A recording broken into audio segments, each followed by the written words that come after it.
আমি একদম খোলাখুলি বলবো, আই টোল্ড যেটা আমি বলেছি এটার মধ্যে না করার কি আছে, কিন্তু যেহেতু আমি ফরেস্ট মিনিস্টার আমাকে এইগুলো সিদ্ধান্ত নিতে হবে। আবারও বলছি, আমি মাননীয় মুখ্যমন্ত্রীকে দেখা করে এটাও বলেছি, few days back also I met him.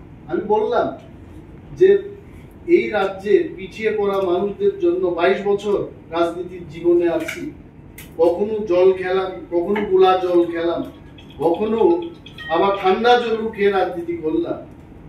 দপ্তরটাকে কিছু ভালো দপ্তর দিন যাতে করে ওই মানুষদের জন্য, গ্রামের মানুষের জন্য যেন আমি কিছু করি। বললাম এটা there is nothing to hide, একদম খোলাখুলি। এবং যখন যাব দিল্লিতে, নতুন মন্ত্রী যারা শপথ গ্রহণ করেছেন, বিশেষভাবে দেশের হোম মিনিস্টার, ওনাকে যখন গ্রিট করতে যাব দিল্লিতে গেলে আমি সেই কথা আবার বলবো, with this department science and technology, without trader, তারপর প্রিন্টিং, কি প্রিন্ট হচ্ছে এটা দেখতে হবে, ফরেস্ট ইজ ওকে, কিন্তু এই সমস্ত দপ্তর দিয়ে 22 বছর যেটা কাটিয়ে দিলাম, যারা 5 বছর করেও তো অনেকে অনেক ধরনের পেয়েছে, 22 বছর করে যদি আমি কাজ করতে না পারি এটা কি হবে? তাহলে এই রাজনীতির কি মানে আছে? এটা কেউর বিপক্ষে না, I am not against the government, আমি গভর্নমেন্টের পক্ষেই বলছি, গভর্নমেন্টের পক্ষেই কাজ করি, কিন্তু দপ্তর না পেলে আমি কি করে করব? We cannot. I have to perform. I have to be entrusted with good department. আমি এমএলএ ছিলাম, এডিসি তে কাজ করেছি, বিরোধী দলনেতা ছিলাম। আই হ্যাভ বলতে গেলে ত্রিপুরা রাজ্যের রাজনীতিতে প্রতিটি জায়গা আমার প্রশিক্ষণ আমি পেয়েছি। এজ এ বিরোধী এমএলএ আমি প্রশিক্ষণ পেয়েছি। শ্রী রতনলাল নাথ মহোদয় আমাদের বিরোধী দলনেতা ছিলেন 5 বছর। এডিসির অনেকেরই এক্সপেরিয়েন্স, আমার এক্সপেরিয়েন্স আছে, অনেক মন্ত্রীদেরই বিরোধী দলনেতা হওয়ার এক্সপেরিয়েন্স, এটাও আমি 1 বছর পালন করেছি। Now I am a minister, so if you feel experience wise যে প্রতিটি সেক্টরে উঠে আসা, I am one of them. আমাকে যদি দপ্তরটা দেওয়া হয় আমি এটাকে ভালোভাবেই চালাবো। তো I only requested honourable CM যে কৃপা করে ভালো কিছু দপ্তর আরো দিন, ভালোভাবে চালাবো।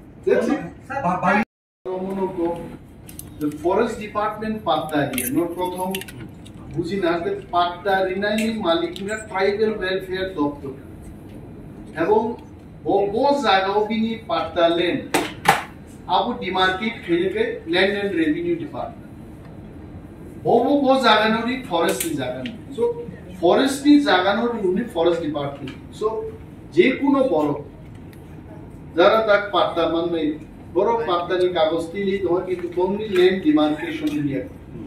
সো কয়েকদিন আগে ট্রাইবাল ওয়েলফেয়ার এন্ড রেভিনিউ দপ্তরটি secretary PCCF and of myself সঙ্গে একটা মিটিং আসুকই আমি থাকা যারা যারা পাত্তা মান পাইনি বড় পাত্তানি বই কেনা কাগজ কেনা বড় ফরেস্ট ডিপার্টমেন্ট এবং জায়গা পূর্ণি মারবে ডিমার্কেট মারবে। সো আমতি ব্যবস্থা স্যার টপিক ফাতারো এখনো আপনি উল্লেখ করেছিলেন যে আপনি এডিসিতে অ্যাডমিনিস্ট্রেটিভ ছিলেন। গতকালে ডাক্তার মোহন জমাতিয়া বলেছিলেন যে এডিসি গভর্নমেন্টে তেমন অ্যাডমিনিস্ট্রেটিভ নেই, যেভাবে কোয়েশ্চেন পেপার প্রিন্ট করা যায়, জেরক্স করা যায়, সিকিউর না, সবকিছু প্রাইভেসি না লিক হয়ে যায়। আপনি তো ওখানে অ্যাডমিনিস্ট্রেটিভ ছিলেন, কি বলবেন ওনার এই বক্তব্যে? এটা আসলে আমার first of all I condemn all this things.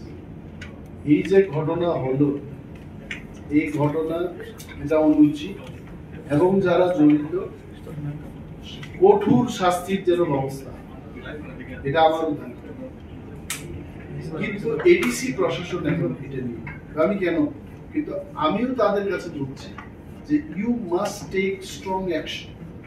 এবং সাংবাদিক সম্মেলনের মাধ্যমে বলবো যে এতগুলো পরীক্ষার্থীরা একটা বা দুইটা জায়গায় পরীক্ষা দেবে, I am not of that opinion.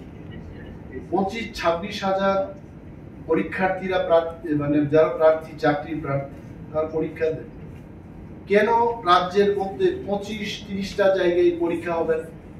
কেন ধর্মনগরের ছেলে কুমুঙ্গে এসে পরীক্ষা দেবে? তো আমি তাদের কাছে এটা বলবো এবং সাংবাদিকদের মাধ্যমে এটা বলছি যে রাজ্যে আগামী দিন যখন এই পরীক্ষাটা পুনরায় নেওয়া হবে, আরো বেশি মাত্রায় পরীক্ষার সেন্টার যেন তারা করে পরীক্ষা দেয়। স্যার, এই পরীক্ষায় যুক্ত 5 জন কমিটি এখনো 5 জনের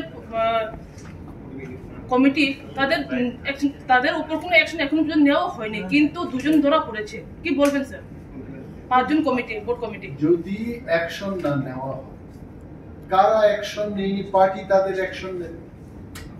সি রাজনীতি নিয়ে বরং আসুগই চেয়ারও দোষীর অন্য যদি শাস্তি দিয়ে পার্টি আর রাজনৈতিক ব্যক্তির শাস্তি নেই।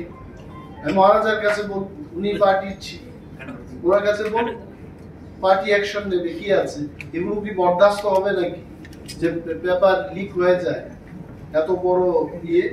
চাচা ভাই, সো অল দি পরীক্ষার্থী আপনারা নিশ্চিত থাকুন, মহারাজের সাথে আমার আজকেও কথা হয়েছে, যাই পরীক্ষা হবে স্বচ্ছ পরীক্ষা হবে এবং ভালো করে হতে হবে। Thank you.